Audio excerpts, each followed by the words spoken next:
I grew up in a small West Virginia town. The name of the college I attended I won't share, but it was a small university in a little town just about 15 minutes from where I grew up. In 2021, I was a freshman, and CO was still a significant factor in my college experience. The dorms were one of the biggest areas impacted. Due to CO, most students didn't stay on campus, so they rented apartments nearby. I was poor and didn't have that luxury. Since I lived so close, I stayed on campus and drove home for the weekends. Still, I wanted the full college experience in the dorms. On my first day, I met my roommate. We had chatted a little over text because the school had given her my phone number so we could get to know each other, which I thought was a little strange. She messaged first and seemed nice. Meeting her in person, she was still nice, but didn't say much. She carried a privileged attitude. One time while talking, she said, "Due to a lack of students, everyone has their own rooms. I did last semester and now until you joined." I was a little taken aback and didn't know what to say, so I just changed the topic and continued the conversation. I told her I lived nearby and that I'd leave for the weekend on Friday, returning Monday morning at 6 o'clock. During the weekdays, she didn't say much. She mostly stayed with her boyfriend in his dorm room. Now for the creepy part. That first Friday, I packed my bag for the weekend and left. I came back Monday morning at 6 o'clock, just like I said I would. I didn't have class until 10 o'clock, so I went back to sleep. I had a thick memory foam mattress, and after lying down for about 10 minutes, I felt the edge of the bed indent. I didn't move. I waited a minute, barely processing what was happening because I was so tired. Then the mattress went back up. That's when it hit me. Someone had leaned on my bed. I turned around and saw her facing the wall, presumably sleeping. So, I went back to sleep. The next weekend, I left again and returned at the same time. Again, I wanted more sleep. Moments after lying down, I felt the mattress indent again. But this time, it wasn't just the edge. The whole side sagged and someone was sitting next to me. I didn't move. I lay there frozen. And then I heard them get up. My bed was very high. In fact, I needed a step stool to climb onto it. And I heard them jump off. I held my breath, then looked over. She was again lying on her bed facing the wall. I didn't know what to think. Was I hallucinating from the lack of sleep? Was it sleep paralysis? It couldn't be. I could still move. Could someone have gotten into my room? Impossible. We were the only ones with keys. I decided I must be extremely tired and just imagining things. So, I went back to sleep. When Monday came around, I was really nervous. I walked in and saw her lying down facing my bed. She was asleep, so I climbed into bed and tried to sleep as well. 5 minutes later, I felt my bed indent again. I squeezed my eyes shut, felt someone sit next to me, and braced myself to turn around. Then I felt a hand on the back of my neck. My heart sank. I thought I was going to pass out. I didn't move a muscle. They didn't squeeze. They just held my neck. What felt like hours later, I felt them finally get off my bed. I still didn't move. I stayed frozen for a few more moments, terrified, then turned around. She was facing the wall, sleeping, but I didn't care. I left the room immediately and called my mom. I didn't go to class. I told my mom everything and she reported it to the school. I was allowed to switch rooms, thank God. They asked if I wanted to involve the police, but I said no. There wasn't actual proof she had done anything. I just asked them not to give her another roommate. After unpacking in my new room, I remembered a few things. She had once told me that she had a previous roommate who didn't stay long, but she never said why. I also remembered one day she opened a locked drawer containing about 10 bottles of prescription medicine. She said it was for a skin issue. I wondered if that was true. Maybe she had another disorder or scary side effects from the medication. A few days later, I realized I had left a book and binder in her room. I didn't care much about the book, but she messaged me asking me to come get it. I told her I needed to focus on school in my new room, but agreed to retrieve my things to avoid suspicion. My key still worked, so I went in. She wasn't there, and I sighed in relief. I grabbed my belongings and turned to leave. As I turned, she was standing in the doorway. I hadn't heard her unlock it. I smiled, trying to stay calm. She didn't say anything at first. I walked past her to leave. Then she asked, "Where's your new room?"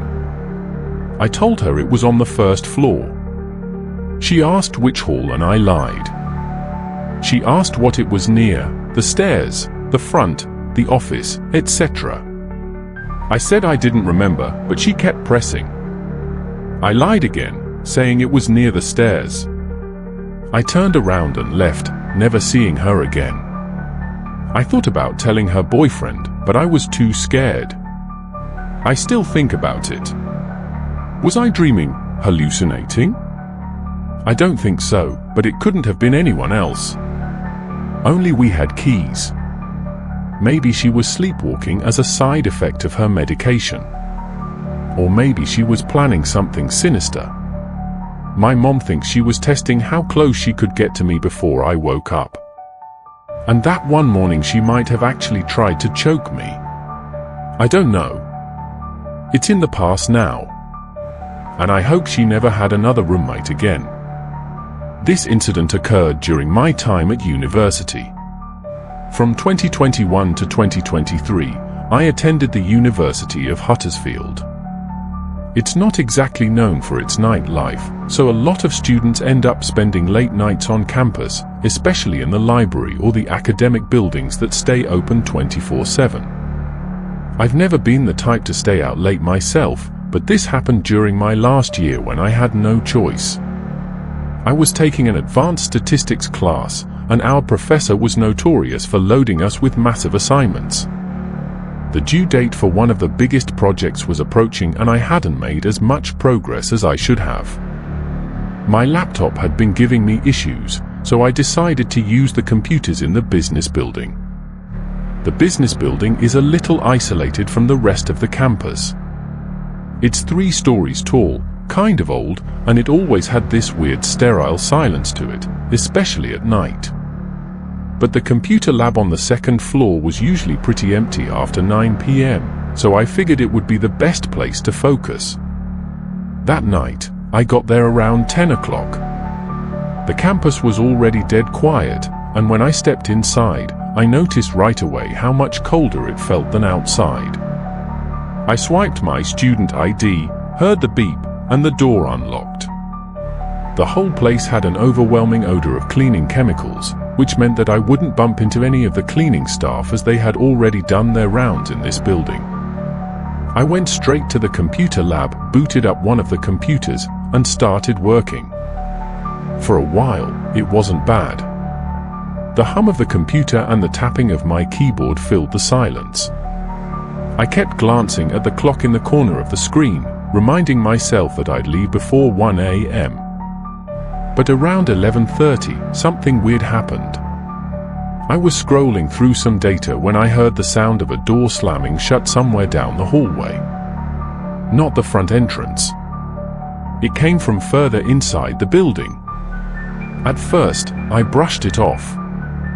Maybe it was just the air system or the janitor. But then I remembered the janitors had already come through and by now they'd be long gone.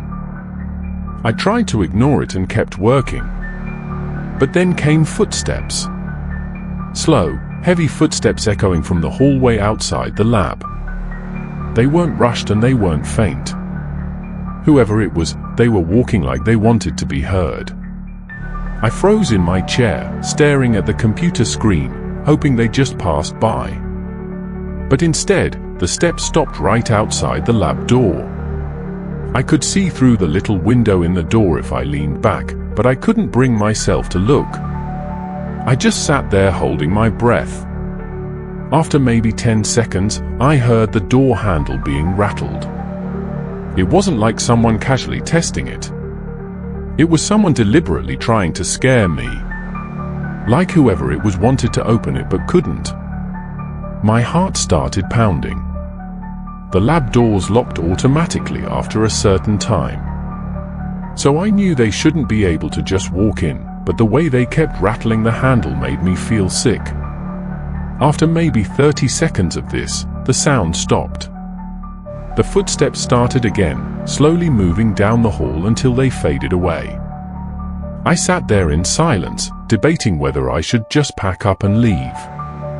But my project was due the next morning, and a part of me thought that maybe it was just another student messing around. I tried convincing myself of that and went back to typing. But not even 10 minutes later, I heard it again. Footsteps. Only this time, they weren't coming from the hallway. They were above me. The ceiling in that building has those thin panels, and you can sometimes hear the pipes when the heat kicks on. But this wasn't pipes. This was the distinct sound of someone crawling or dragging themselves directly above the tiles. I stared up, terrified as to what I would see. I could see one of the tiles shift slightly, just enough to know that weight was pressing down on it.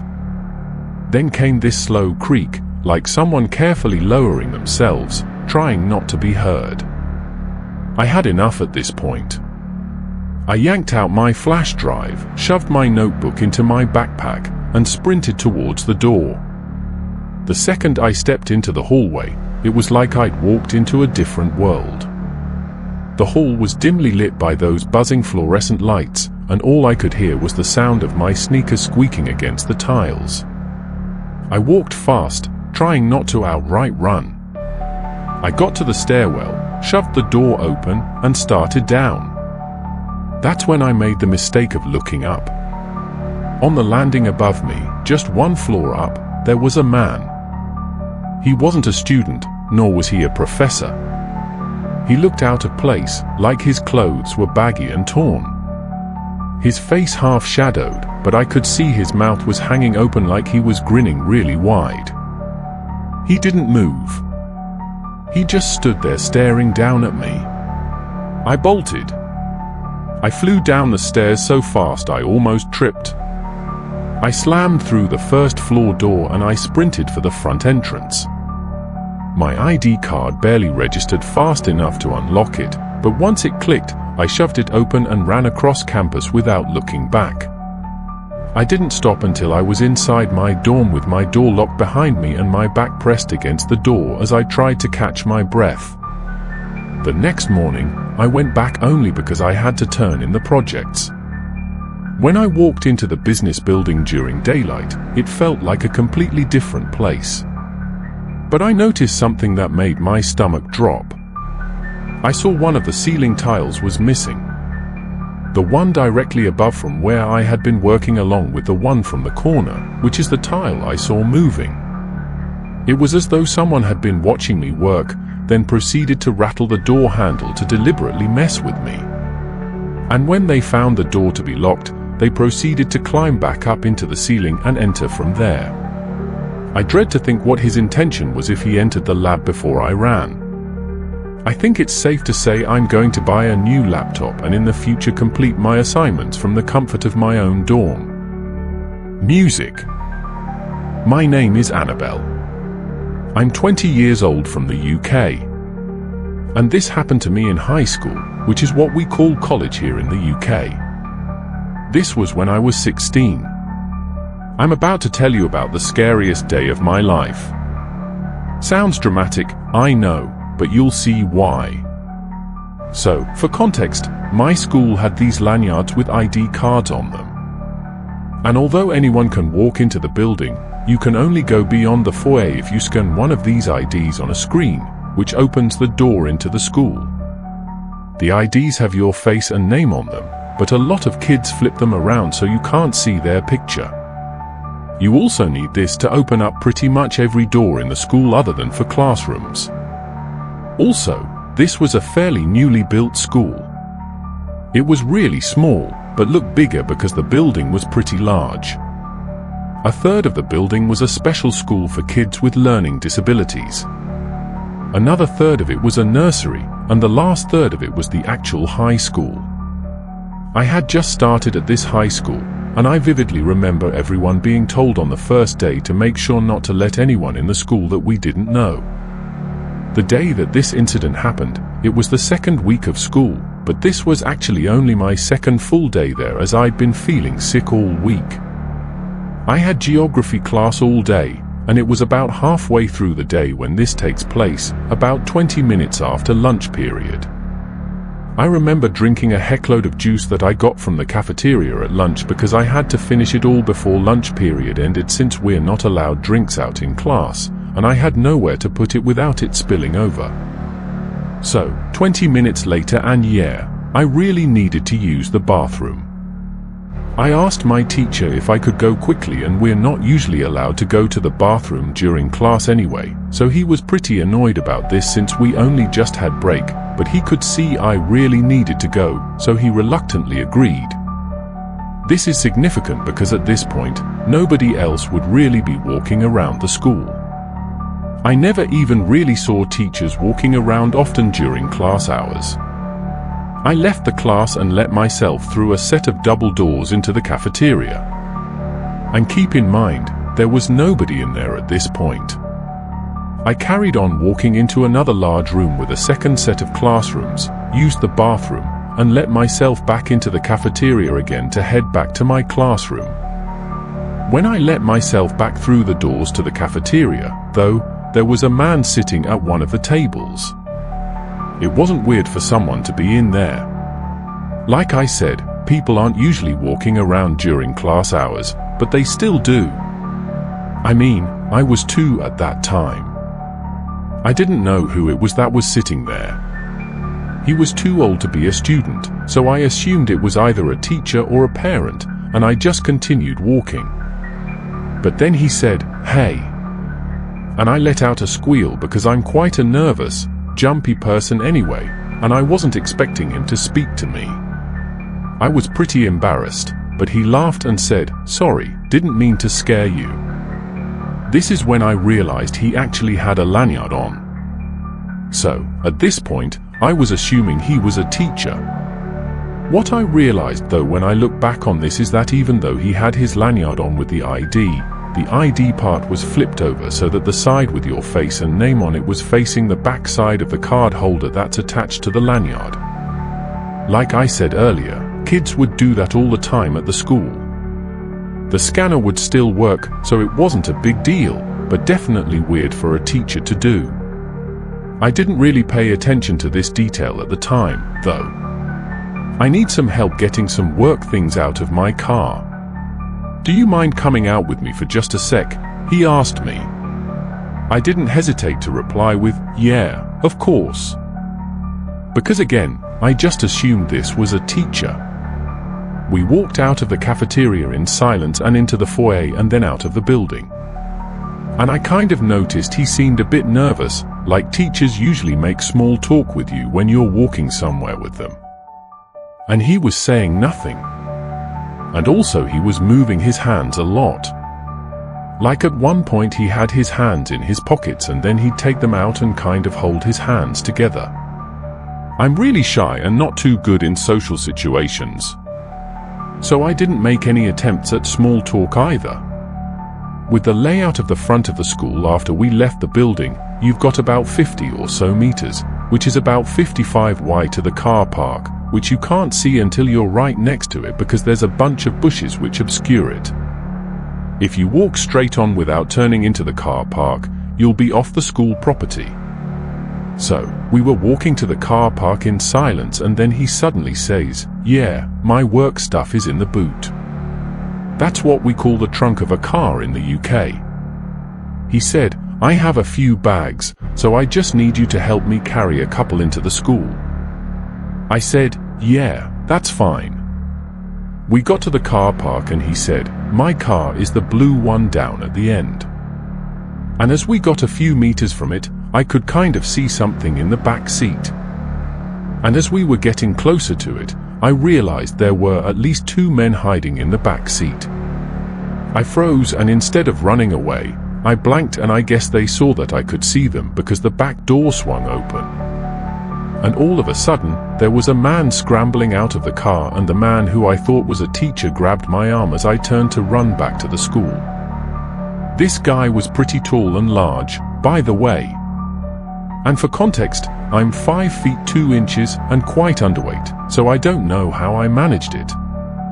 Rush of adrenaline or whatever, but I used all the strength in my body to yank my arm out of his grip and start running back towards the school. I could hear multiple heavy footsteps running after me, but thank God they stopped pretty soon after I started running away, because my school had big glass automatic doors and you have to just wait for them to open. And they definitely would have caught up to me if they kept going. I guess the fact that they were glass doors though would have been risky if there was someone walking by. Either way though, I got into the foyer and ran straight into the open cafe, which was attached to the library, and I ran up to the person working at the cafe to tell her the situation. She calmed me down and came with me into the school to a teacher's office and called my parents and the police. There's security cameras in the parking lot, so they were caught and charged with attempted kidnapping. Also, turned out that man was able to enter the building because some kid dropped their lanyard outside the school, and that's what he was using and why he flipped the ID over. I didn't go back to school for a couple of weeks, and I'm still having therapy for this experience. But I felt writing this whole thing down and sharing my story would help me process things. This remains the scariest experience of my life.